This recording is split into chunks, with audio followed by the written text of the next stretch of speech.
Fala galera, aqui é o Josh, tudo bom com vocês? Cara, o episódio 4 da quinta temporada, o Rick Dependency Spray, chegou e cara, é um episódio muito maluco e também um dos episódios que mais dividiram os fãs entre gostar ou não gostar. Mas independente disso, é mais um episódio cheio de referências e easter eggs, e é sobre estes que eu quero falar com vocês, depois da vinheta, vamos lá!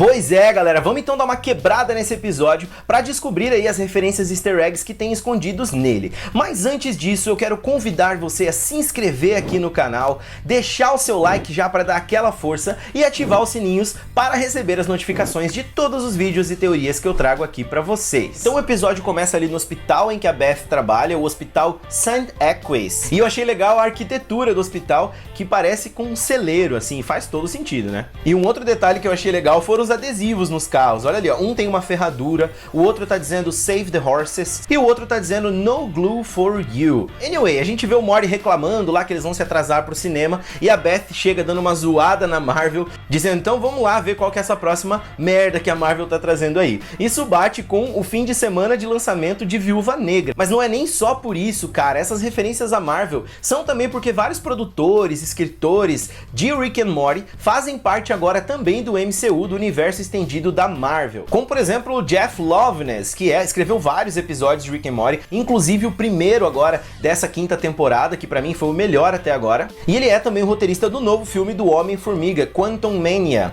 Tem também os roteiristas da série Loki, que tá o maior sucesso aí, todo mundo falando que é parecido com Rick and Morty. Até o Elon Musk, lá da Tesla, disse que é basicamente um Rick and Morty live action. Eu não assisti ainda, mas pretendo começar logo logo. E tem também a Jessica Gal, que é roteirista da nova série do MCU She-Hulk, com previsão de lançamento para 2022 no Disney+. E que em Rick and Morty escreveu nada mais nada menos que o episódio do Pickle Rick. Braba!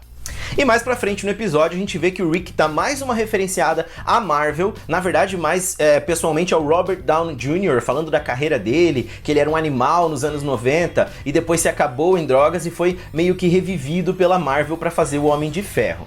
Enfim, depois a gente vê o nosso Mortyzinho safadão lá no telhado, né? Uma semana depois que ele utilizou a máquina, tomando um suco de laranja, assim como ele faz lá na primeira temporada, no episódio do Gazorpazorp, quando ele tá lá, né, utilizando aquela boneca sexual, a Gwendolyn.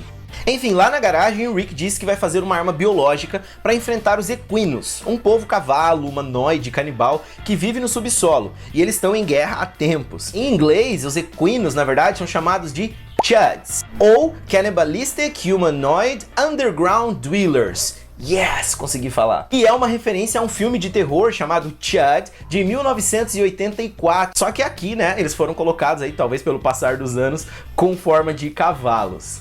Aliás, eu achei estranho eles serem chamados de canibais, porque eles não comem outros cavalos, eles comem seres humanos, né? Mas a tecnologia que o Rick tá usando, eu não entendi muito bem, a explicação que ele deu ficou meio vaga, como em algumas outras explicações de tecnologias nas outras temporadas, mas a gente vê que tem um líquido verde ali naqueles tubos da arma que ele tá fazendo, que me lembrou aquele líquido da arma de portais, que aliás não deu as caras ainda na quarta temporada, né? E aí acontece aquela explosão e a gente vê eles lutando com espermatozoides gigantes. Mas a referência aqui é uma parada mais bizarra. Existe um projeto, um filme de 2011 chamado Chillerama, que é de comédia de terror, trashzão assim, e ele é dividido em 4 filmes dentro desse projeto. E o primeiro deles se chama Wadzilla, que basicamente é um cara que tenta fazer um tratamento para disfunção erétil e acidentalmente surge um espermatozoide gigante, muito parecido com os do episódio, que acabam comendo carne humana. Então, como você pode ver aí, é claramente de onde eles tiraram essa ideia. Enquanto eles estão desviando dos corpos, eles passam por cima de um e o Rick diz que é o Dean. Mano, esse Dean, na verdade, é um vizinho deles que aparece lá na terceira temporada, naquele episódio do Whirly Dirly. E aí eles estão fugindo ali naquela cena, os espermatozoides atacando todo mundo e um consegue empurrar eles pra garagem. Lembrou muito aquela cena de Jurassic Park, em que isso acontece, né? Bem parecido. Enfim, galera, como vocês sabem, o presidente voltou nesse episódio. Infelizmente, não era o presidente que a gente queria ver, né? A gente vê ali aquela mesma sala de reuniões da terceira temporada, o bunker também que apareceu lá. E cara, aí que tem uma cena legal quando o Rick tá explicando pro presidente o que tá acontecendo, dizendo que são espermatozoides espaciais. E aí o presidente pede explicações, ele referencia ali Chupa-Cabra, Roma Antiga, Stonehenge e diz que todos são mitos que em outras palavras querem dizer espermatozoide espacial. Ele tá fazendo uma referência aqui à teoria do astronauta antigo, que é uma teoria que ficou famosa no Brasil por causa daquele programa no History Channel dos alienígenas do passado, que consiste em dizer que os aliens influenciam na nossa cultura, no nosso desenvolvimento, que inclusive tem mistura do DNA deles com o nosso desde a antiguidade. Aliás, essa teoria é muito doida, mano. Eu assisti vários episódios dos alienígenas do passado e eu ficava tipo... Ai, meu Deus.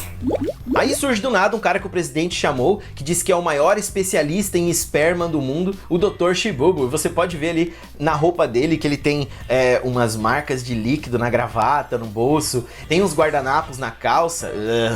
Pra mim, esse personagem é uma referência a Independence Day, que é o nome do episódio, né? Rick Dependence Spray é uma referência a isso, e é aquele doutor excêntrico que tá lá na Área 51, lembra dele, o cabeludo? Aliás, uma curiosidade sobre esse personagem nesse episódio é que quem dubla ele é o roteirista desse episódio, o Nick Rutherford. E cara, daí a gente vê o Jerry sendo Jerry, né? Quando a Beth fala, faz alguma coisa, estamos sendo péssimos pais, e ele acaba por pegar água e servindo pro presidente, sendo todo solícito ali, ainda dá uma zoada na Beth. Isso me lembrou aquela cena pós-créditos, que ele toma aquele líquido, né? E ele entra naquela fantasia dos desejos dele, e ele tem a fantasia de ser entregador de água, de matar a sede das pessoas. Então acredito que foi uma referência ao próprio show. Mano, depois eles partem lá com os homens do presidente, os soldados, que aliás pra mim é a sequência mais engraçada do episódio. E aí a gente vê dois soldados ali se cumprimentando e tudo mais. Parece aquela cena dos soldados também lá no filme do Alien. E aí a gente vê que o avião é atacado, né, por explosivos que estão sendo atacados pelos espermatozoides lá embaixo, que agora ficaram mais inteligentes. E eles estão usando um trabuco para mandar isso. Eu vou ser sincero que eu nunca tinha ouvido falar nesse equipamento.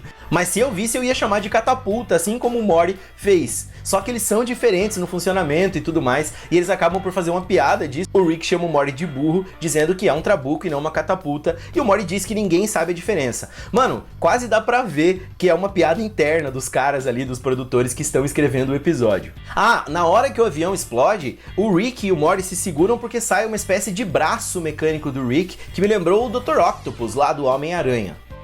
E dentro do avião, antes disso acontecer, tem o Blazing, né? Que é aquele personagem com aquela roupa vermelha, uma katana, que pode ser uma referência até à katana do Suicide Squad, ou talvez a G.I. Joe, mas independente das referências, ele pode ser qualquer personagem desses de filme de ação, que é o samuraizão diferenciado, né? E o Rick e o Morty ficam lá pagando pau pra ele. A gente sabe que ele tem uma morte ridícula, mas tem um detalhe curioso aqui, porque quando o avião explode e eles acabam caindo, você vê que são 3 paraquedas que estão ali, né? E tá o Rick, o Morty e mais aquele outro soldado. E quando eles descem lá na floresta, o Blazing aparece do nada. Então, naquele momento, o cara é realmente foda.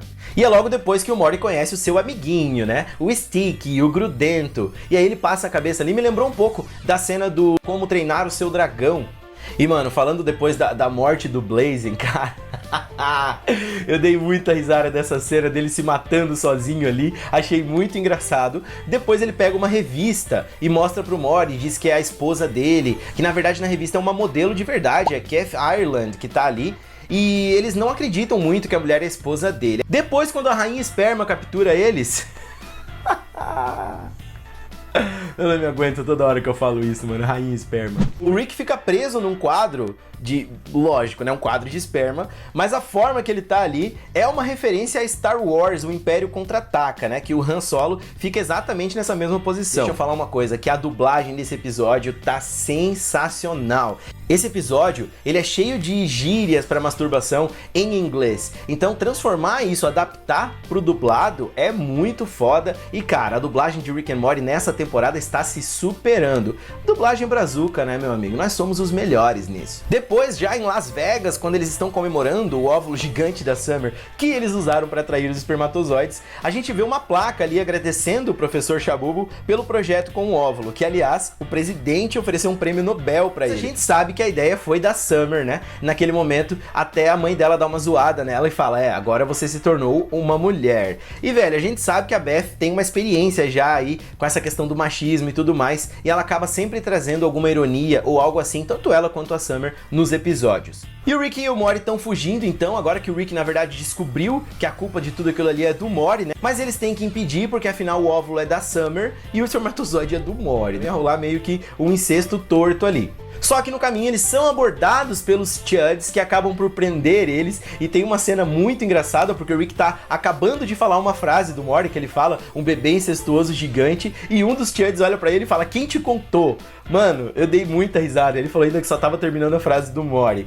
Essas referências a incesto podem sim ser uma referência a Game of Thrones, né, aos irmãos Lannister lá. E também a gente já viu referência a algo assim lá naquele episódio da Cidadela, que os 4 Morty estão lá naquele poço dos desejos e um deles acaba fazendo um pedido relacionado a isso também.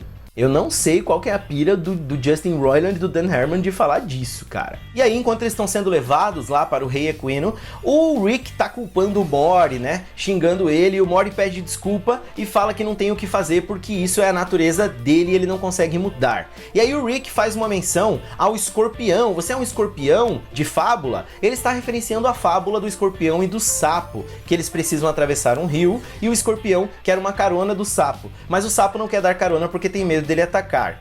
E no fim ele resolve levar o escorpião, só que no meio do caminho o escorpião acaba picando sim o sapo, matando ele, porque afinal ele não consegue mudar a sua natureza.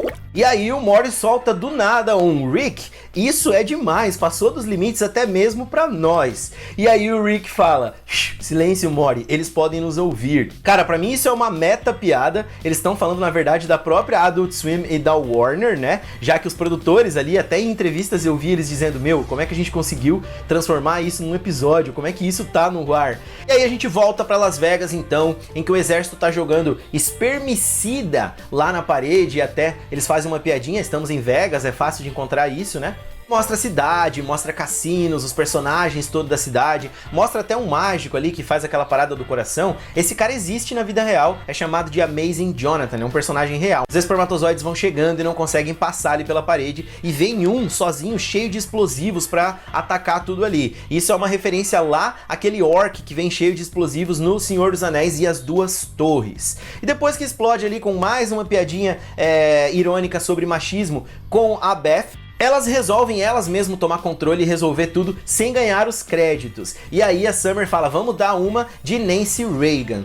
Nancy Reagan, galera, era a mulher do Ronald Reagan, um ex-presidente americano que durante o exercício de seu poder, nos últimos anos, ele teve alguns problemas mentais, é o que dizem, né? E meio que a Nancy que assumiu tudo, ela que tocou o país pra frente e continuou, mas não ganhou crédito nenhum, porque isso era meio que segredo, até por questão toda de segurança e não mostrar a vulnerabilidade dos Estados Unidos. E aí elas pulam ali nos espermatozoides, a gente vê essa corrida toda ali delas para chegarem lá. No vídeo Inside Episode, o Dan Harmon disse que ele queria colocar essa parte ali quase como se fosse um Jumanji antigo, né? E durante essa corrida toda a gente vê alguns detalhes, né? E aí naquele hotel famoso ali, o Mirage, você vê que tem uma placa dizendo The Sultan of Sum, dizendo que é o mito e tal. Isso é uma referência ao Frank Sinatra, eu diria que até uma homenagem a ele, porque era como ele era conhecido também.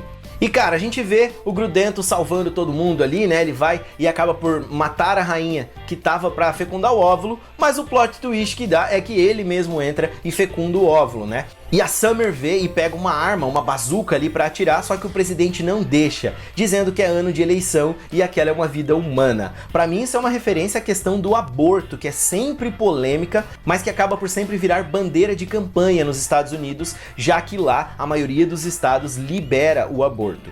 Depois a gente tem o fechamento daquele arco ali das mentiras do Morty, que eu não achei tão engraçado, que ele encontra a verdadeira modelo da revista daquela hora. A gente vê a despedida ali do Rick, com aquela princesa, a princesa Ponieta, que aliás esse nome eu dei muita risada, porque é referência também a pônei, né? Ponieta, mas é lógico o que tá descrito aí. O engraçado é que até em inglês mesmo é Ponieta também o nome, meu Deus, eu falei 3 vezes isso.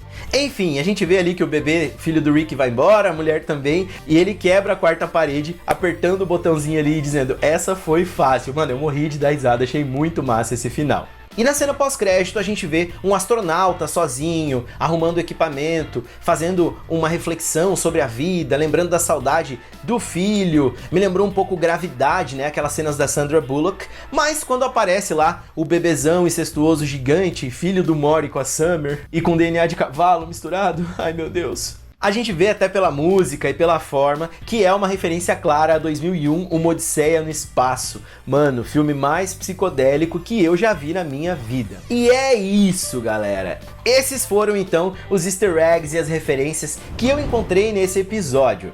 Não é um episódio tão cheio de coisas como os outros três, né, que tem muito mais referências, mas cara, como eu já disse no outro vídeo que eu fiz de análise sobre esse episódio, eu achei muito divertido. Dos 4 até agora, com certeza pelo menos o episódio que eu mais dei risada, mas claro que o roteiro dele é bem polêmico e não tem tanto aquela genialidade, aquelas coisas super científicas que os outros episódios têm. Então eu particularmente gostei desse episódio, dei muita risada e aliás fazia tempo que eu não dava tanta risada com Rick and Morty. Mas é isso aí, galera, agora eu quero saber de vocês. Vocês acharam mais algum easter egg, mais alguma referência que eu não vi? Deixa aqui nos comentários e se quiser também dar a sua opinião sobre o episódio, tamo junto, galera. Um forte abraço e até o próximo vídeo. Tchau, tchau. Hey, sabe que eu gosto quando chega perto, diz que